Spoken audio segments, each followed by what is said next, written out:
Hello दोस्तों, मैं रेनू शर्मा आपका स्वागत करती हूँ अपने यूट्यूब चैनल पे जीनियस सॉल्यूशन में। दोस्तों, आज हम करने वाले हैं CGST का chapter 5 section 18। Most important section है हमारा। Section 18 availability of credit in special circumstances. दोस्तों, इसको जानने से पहले अगर आपने मेरा चैनल अभी तक सब्सक्राइब नहीं किया है तो प्लीज सब्सक्राइब कीजिए, साथ ही बने बेल आइकन को प्रेस कीजिए ताकि आपको मेरी नोटिफिकेशन टाइम से मिल सके। दोस्तों, आज हम करेंगे सेक्शन 18 विद रूल्स। रूल हमारे चलेंगे इसमें 40, 41A and 41 and rule 44 and 44A।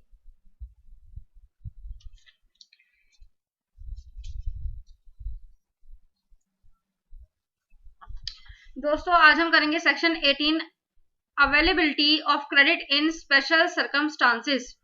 दोस्तों, इसको शुरू करने से पहले मैं आपसे एक बात शेयर करना चाहूंगी।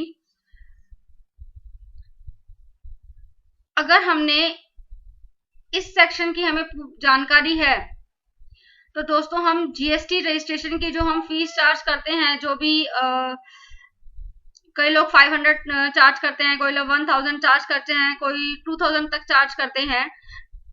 दोस्तों, अगर आपने इस सेक्शन को अच्छे से समझ लिया तो आप अपने क्लाइंट से जीएसटी रजिस्ट्रेशन की जो फीस है वो आपकी 5000 तक हो सकती है, अगर आपको इस सेक्शन की पूरी जानकारी है।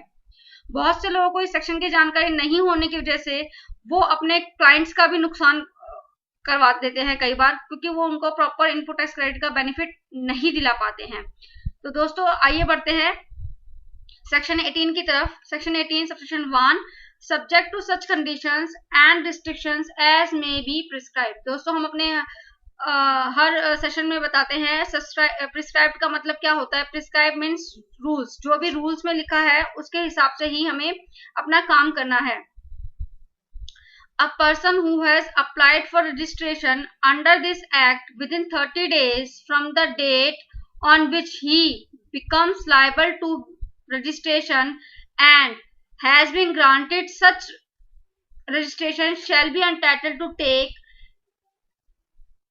credit of input in respect of inputs held in stock and inputs contained in semi-finished or finished goods held in stock on the day immediately preceding the date from which he becomes liable to pay tax under the provision of this act।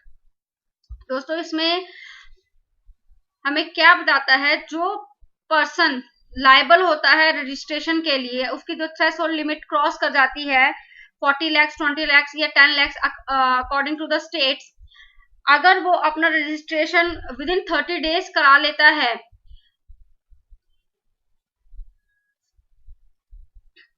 तो वो input tax credit का benefit ले पाएगा। जो भी उसके पास है, input held in stock हैं, सेमी फिनिश्ड गुड्स हो या फिनिश्ड गुड्स हो, लायबल होने से एक दिन पहले जो भी उसके पास स्टॉक था वो उन सब का अपना आईटीसी का बेनिफिट ले सकता है।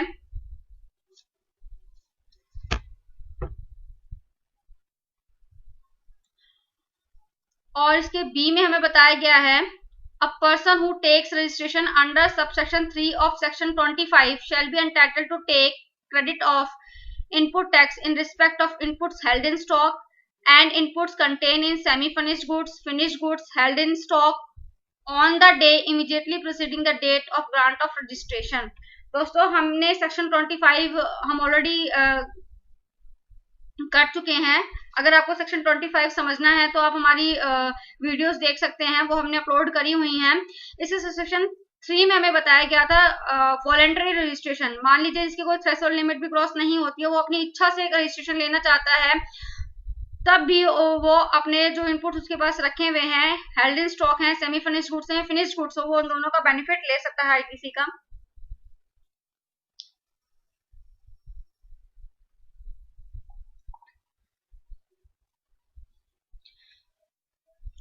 दोस्तों, इसमें ध्यान देने वाली बात यह है कि वह केवल इनपुट टैक्स, जो इनपुट उसके पास हेल्ड एज स्टॉक में उसी का बेनिफिट ले पाएगा, कैपिटल गुड्स का वो बेनिफिट इसमें नहीं ले पाएगा।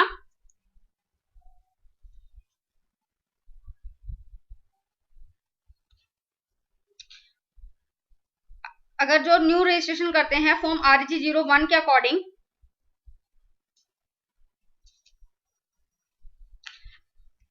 दोस्तों जो इसका रेलेवेंट रूल है, रूल 40, एक बार हम उसको देख लेते हैं। उस रूल 40 के अकॉर्डिंग ही हमें ITC का बेनिफिट हम ले पाएंगे। रूल 40 में हमें बताया गया है, इसके लिए हमें एक डिक्लेरेशन देनी होगी।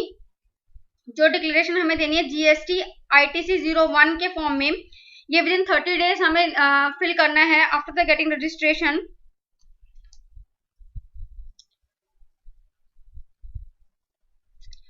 और दोस्तों अगर हमारा ITC 2 लाख से एक्सीड कर जाता है तो हमें सर्टिफाइड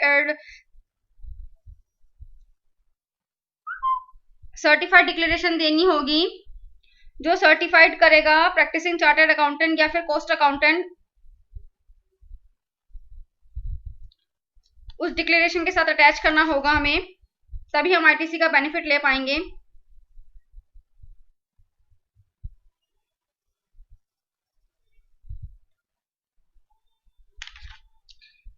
दोस्तों आगे बढ़ते हैं।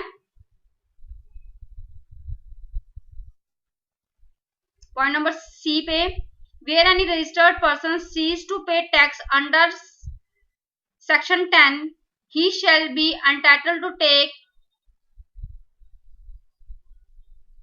credit of input tax in respect of inputs held in stock, input content in semi-furnished or furnished goods held in stock, or capital goods on the day immediately preceding the date from which he became liable to pay tax under section 9, provided that the credit of capital goods shall be reduced by the percentage point as may be prescribed. Prescribe means इसका जो rule है, rule हमें 41 के according करना है। Sorry, इसका भी rule हमारा 40 ही चलेगा।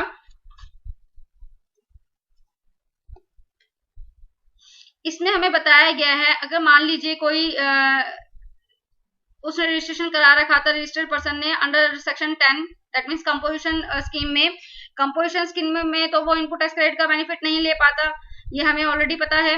अगर मान लीजिए उसने कंपोजिशन स्कीम से वो नॉर्मल टैक्स रजिस्टर्ड पर्सन बनना चाहता है, तो जो उसके पास इनपुट्स स्टॉक में है वो उनका बेनिफिट ले पाएगा। इसमें दोस्तों वो इनपुट के साथ अपने कैपिटल गुड्स का भी बेनिफिट ले पाएगा। कैपिटल गुड्स हमें रिड्यूस रेट पे मिलेगा, जो कि हमें रूल्स में डिस्क्राइब किया गया है। इसके डी में हमें बताया गया है, where an exempt supply of goods और सर्विसेज और both by the registered person become a taxable supply, such person shall be entitled to take credit of input tax in respect of inputs held in stock and inputs contained in semi-finished goods, finished goods in stock related to such exempt supply on the capital goods exclusively used for such exempt supply on the day immediately preceding the date from which such supply becomes taxable। और इसमें जो proviso add किया गया है वो proviso है हमारा, provided that the credit of capital goods shall be reduced by such percentage points as may be prescribed। इसका जो सबसेक्शन C and D है वो हमें बताता है, अगर मान लीजिए किसी कंपोजिशन डीलर ने अपने आप को रजिस्टर कर लिया है as a normal taxable person, और जो जिसकी सप्लाई पहले तो एग्जेम्प्ट सप्लाई थी और बाद में वो कोई नोटिफिकेशन के द्वारा उसको टैक्सेबल सप्लाई कंसीडर कर लिया गया है, तो वो फिर उस इनपुट्स का भी बेनिफिट ले सकता है। इसमें C और D में हम अपने इनपुट्स जो उसके पास हेल्ड है स्टॉक में, चाहे वो सेमी फिनिश्ड गुड्स हो, फिनिश्ड गुड्स हो और कैपिटल गुड्स, वो इसमें कैपिटल गुड्स का भी अपना ITC ले सकता है। लेकिन कैपिटल गुड्स में जो इन्होंने रिस्ट्रिक्शंस लगाई हैं वो रिड्यूस रेट पे हैं, जो भी हमें रूल में डिस्क्राइब किया गया है। एक बार हम रूल देख लेते हैं।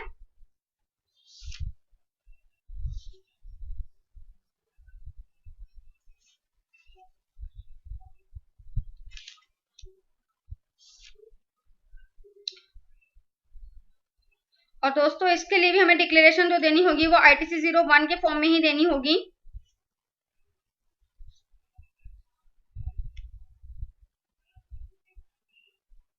और जो इसका रिड्यूस रेट होगा वो रेट ऑफ 5% .4 every quarter और part thereof from the date of issue of invoice of such capital goods। मान लीजिए हमारे जीएसटी में जो कैपिटल गुड्स की जो लाइफ रखी गई है वो 60 मंथ्स रखी गई है और हमारा 40 मंथ्स पहले से ही यूज हुआ है, तो रिमेनिंग 20 मंथ्स का ही हमें उसका बेनिफिट मिलेगा। आइए दोस्तों आगे बढ़ते हैं। आई होप आपको 18 सबसेक्शन 1 समझ में आया होगा। दोस्तों आपको अगर कोई डाउट लगता है तो आप कमेंट सेक्शन में हमसे पूछ सकते हैं।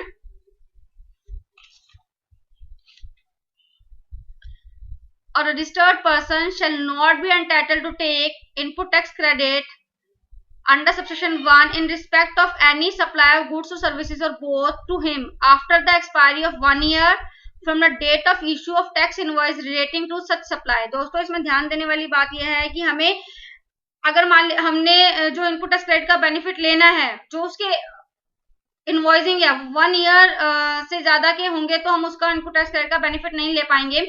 इसको हम एग्जांपल के तरीके से समझते हैं। मान लीजिए जो पर्सन था, थ्रेशोल्ड लिमिट उसकी क्रॉस हो गई थी और फिर वो लायबल हो गए थे रजिस्ट्रेशन के लिए, और उससे एक दिन पहले जो भी उसके पास इनपुट स्टॉक था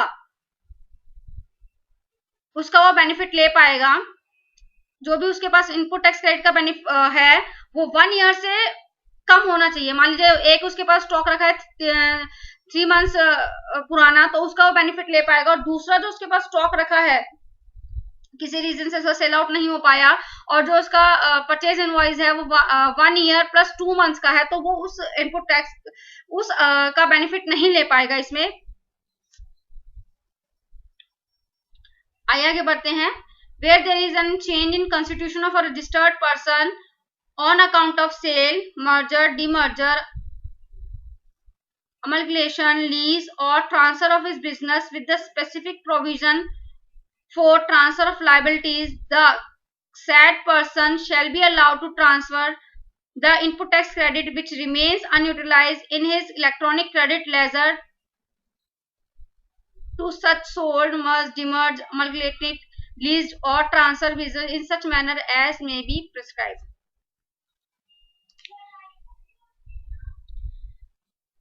दोस्तों इसमें हम ऐसे ही किसी को अपना आईटी से ट्रांसफर नहीं कर सकते हैं। अगर हमारा कोई बिजनेस जो है रजिस्टर्ड पर्सन है, उसने अपना बिजनेस सेल कर दिया है, मर्ज हो गया, डिमर्ज हो गया या अमलगलेट हो गया है या फिर उसने ट्रांसफर कर दिया अपना बिजनेस, तभी वो अपना इनपुट टैक्स क्रेडिट का को ट्रांसफर कर पाएगा। इसमें कैश का ट्रांसफर नहीं होगा। इसमें खाली जो हमारी बात की गई है इलेक्ट्रॉनिक क्रेडिट लेजर की बात की गई है, इसमें कैश की कहीं बात नहीं कही गई है, तो इस बात का आप ध्यान रखिएगा। कैश नहीं ट्रांसफर होता है, जो उसके पास क्रेडिट लेजर में जो बैलेंस है वो ट्रांसफर कर सकता है।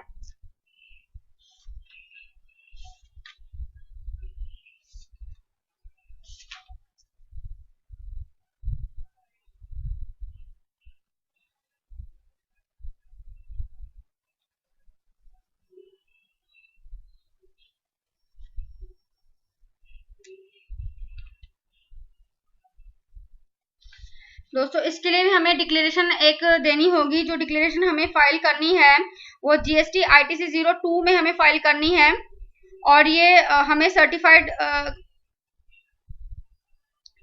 करा के देनी है बाय द प्रैक्टिसिंग सीए या फिर कॉस्ट अकाउंटेंट इसको सर्टिफाइड कर सकता है।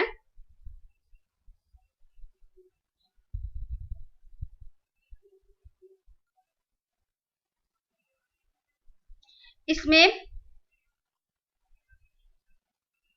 जो ट्रांसफर है must submit a copy of certificate by the practicing CA or a cost accountant that the change in constitution has been done with a specific provision for the transfer of liabilities। दोस्तों इसका rule जो है हम 41 एक बार देख लेते हैं। Rule 41 में भी हमें बताया गया है कि अगर कोई रजिस्टर्ड पर्सन है, वो अपना बिजनेस को सेल कर रहा है, मर्ज कर रहा है, डिमर्ज कर रहा है या ट्रांसफर कर रहा है, तो उसको जो डिक्लेरेशन देनी है वो आईटीसी 02 में देनी है इलेक्ट्रॉनिक कॉमन पोर्टल पर। और इसमें एक प्रोविजो ऐड किया गया है दोस्तों, उसे देख लेते हैं एक बार हम। Provided that in case of demerge the input tax credit shall be apportioned in the ratio of the value of assets of new units as specified in the merger scheme। अगर मान लीजिए एक जो यूनिट थी ए, उसने अपनी unit को demerge कर दिया, उसने बी और सी यूनिट्स बना ली हैं, और दोस्तों इसमें जिस रेशो में उन्होंने असेट्स को प्रोपोर्शनेटली डिस्ट्रीब्यूट किया है, उसी रेशो में है जो हमारा आईटीसी वो डिस्ट्रीब्यूट होगा। ये एज पर रूल 41 हमें बताया गया है।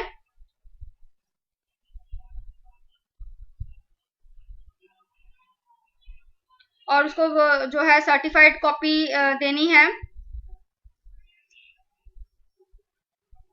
प्रैक्टिसिंग चार्टर्ड अकाउंटेंट से या फिर कॉस्ट अकाउंटेंट से सर्टिफाइड कराना है।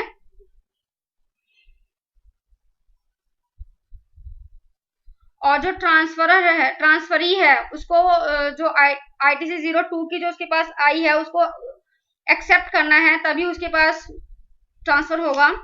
ये हमें रूल 41 में हमें बताया गया है। और इसके रूल 41(4) में भी बताया गया है, the inputs and capital goods so transfer shall be duly accounted by the transferee in his books of accounts. और उसको अपने बुक्स ऑफ अकाउंट्स में भी मेंटेन करना है। जी हमें एज पर रूल 41 हमें बताया गया है।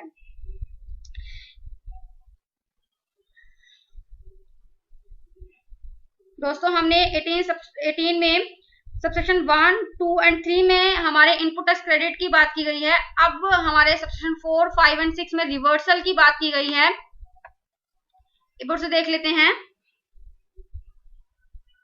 क्योंकि गवर्नमेंट को रेवेन्यू भी तो चाहिए होता है ना, तो रेवेन्यू के लिए गवर्नमेंट रिवर्स भी करवाएंगी।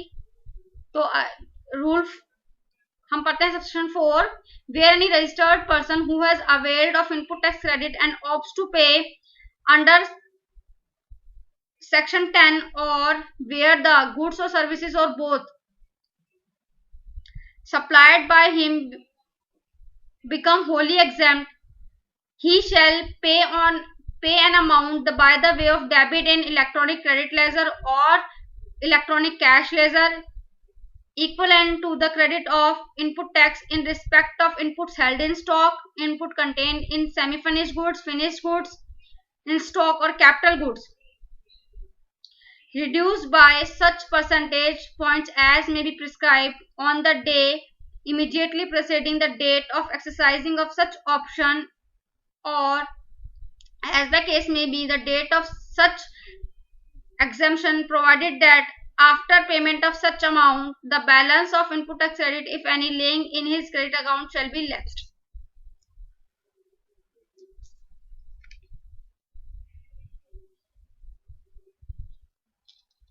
इसमें हमें बताया गया है, जैसे पहले जो गुड्स की सप्लाई थी वो टैक्सेबल थी, उसको गवर्नमेंट ने बाद में नोटिफाइड करके एग्जाम्प्ट सप्लाई की कैटेगरी में आ गया, और कोई नॉर्मल टैक्स पेयर था उसने बाद में कंपोजिशन स्कीम ले ली है। तो इस केस में जो भी उनके पास इनपुट्स रखा था स्टॉक में, चाहे वो इनपुट्स कंटेन सेमी फिनिश्ड हो, फिनिश्ड गुड्स हो और कैपिटल गुड्स हो, उसको वो सारा रिवर्स करना पड़ेगा।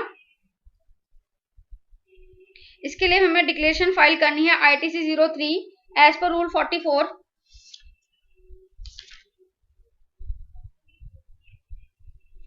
दोस्तों गवर्नमेंट जो रिवर्स ले सकती है, ये दो हमने प्रोसीजर इसमें पढ़े। एक तो मान लीजिए नॉर्मल टैक्स पेयर पर्सन था, उसने कंपोजिशन स्कीम ऑप्ट कर ली है, या फिर कोई जो टैक्सेबल गुड्स में डील करता था उसको नोटिफाइड करके एग्जाम सप्लाई में डील कर दिया गया है, तभी वो रिवर्स करेगा। और एक मान लीजिए जो सेक्शन एज पर सेक्शन 29 में हमें पढ़ा था कैंसिलेशन ऑफ रजिस्ट्रेशन, ये हम ऑलरेडी कर चुके हैं। दोस्तों अगर आपको सेक्शन 29 की जानकारी नहीं है तो आप हमारा अर्लियर वीडियो देख सकते हैं, तो आपको ज्यादा क्लियर हो जाएगा। सेक्शन 29(5) के अकॉर्डिंग अगर हमने अपना रजिस्ट्रेशन कैंसिल करा लिया था, तो जो भी उसके पास इनपुट्स हेल्ड इन स्टॉक होते हैं, चाहे वो फिनिश्ड गुड्स हो, सेमी फिनिश्ड गुड्स हो और कैपिटल गुड्स, तो उसको अपना आईटीसी रिवर्स करना होता है।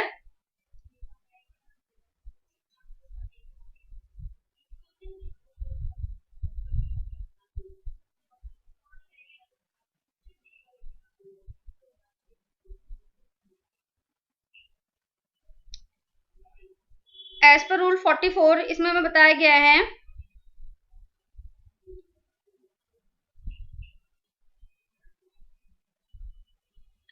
for inputs held in stock or inputs contained in semi-finished or finished goods held in stock, the input credit shall be calculated proportionately on the basis of the corresponding invoice on which the credit has been availed by the registered person on such invoices. Invoices के base पर ही हमारा होगा. For capital goods held in stock, the input tax credit involved in remaining useful life in month shall be computed on pro rata basis taking the useful life as 5 years. कि GST में जो हमारे capital goods की life है जो 5 years रखी गई है,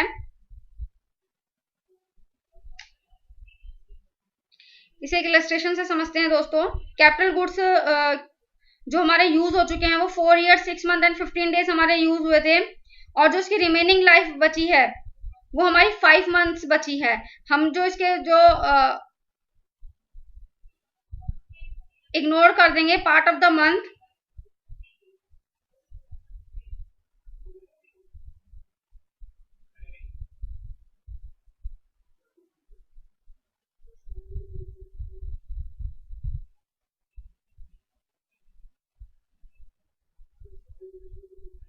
और जो हम इसको कैलकुलेट करेंगे क्योंकि हमारी जो रिमेनिंग लाइफ बची है वो 5 months बची है, तो कैपिटल गुड्स की जो हम कैलकुलेशन करेंगे आईटीसी जो हमने अवेल किया इनटू 5/60 के अकॉर्डिंग हम इसका जो है कैलकुलेशन करेंगे.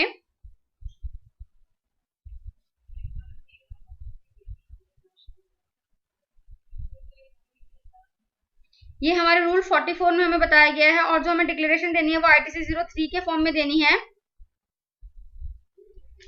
और दोस्तों जो एज पर सेक्शन 29 के अकॉर्डिंग इसका रजिस्ट्रेशन कैंसिल हुआ है उसको एक रिटर्न भी फाइल करनी होती है जब उसको कैंसिलेशन का ऑर्डर रिसीव हो जाता है, जीएसटीआर 10.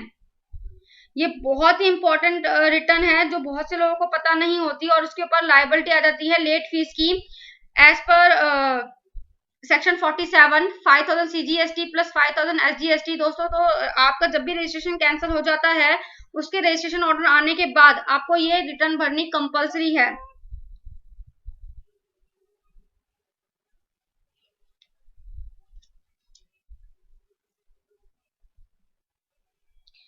ये हमने कर लिया सेक्शन 4. आइए बढ़ते हैं सेक्शन 5 की तरफ.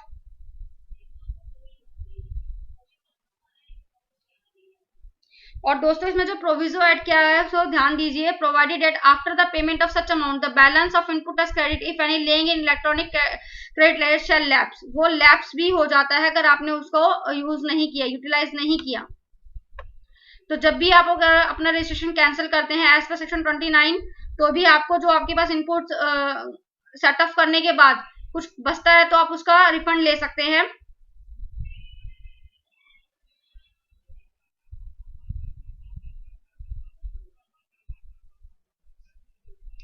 आइए बढ़ते हैं सबसेक्शन 5 की तरफ. The amount of credit under subsection 1 and the amount payable under subsection 4 shall be calculated in such manner as may be prescribed. In case of capital goods or a plant and machinery on which input tax credit has been taken, the registered person shall pay on amount equal to input tax credit taken on the said capital goods and a plant and machinery reduced by such percentage points as may be prescribed on the tax on the transaction value of capital goods and the plant and machinery under determined under section 15, whichever is earlier.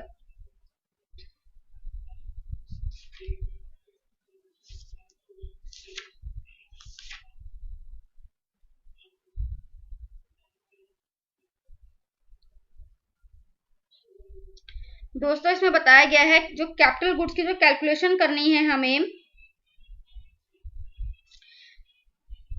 ITC on which the goods reduced by 5% per quarter or part thereof from the date of issue of invoice, और जो हमने tax किया था under section 15 जो हमने value किया था whichever is higher, उस पर ही हमें जो है रिवर्स करना होगा. और दोस्तों इसमें प्रोविजो ऐड किया गया है. Provided that where refractory bricks modules and dies and jigs and the fixtures are supplied as a scrap, the taxable person may pay the tax on transaction value of such goods determined under section 15। दोस्तों में बताया गया है कि जो ये refractory bricks, models, dies and jigs होते हैं, इनकी यूजफुल लाइफ वैसे तो गवर्नमेंट के हिसाब से जो जीएसटी में प्रिस्क्राइब की गई है वो 5 ईयर की गई है, लेकिन ये इनकी वैल्यू बहुत कम कंसीडर की जाती है जब इनको सेल आउट किया जाता है। तो ये एज ए स्क्रैप ही हम इसको करते हैं। तो इसमें इनमें हमें गवर्नमेंट ने छूट दी है। अगर इनकी वैल्यू जो भी हमारे पास ओरिजिनल स्क्रैप के टाइम पे आई है, जो भी सेल वैल्यू हुई है, उसे ही हम कंसीडर करेंगे।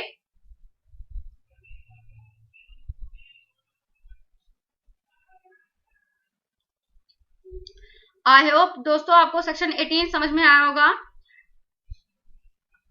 अगर आपको कोई डाउट है, कोई क्वेरी है, तो आप हमसे कमेंट सेक्शन में पूछ सकते हैं। और अगर आपको मेरी वीडियोस अच्छी लगी हो तो प्लीज लाइक कीजिएगा, शेयर कीजिएगा और सब्सक्राइब कीजिए मेरे चैनल को। Thank you for watching me.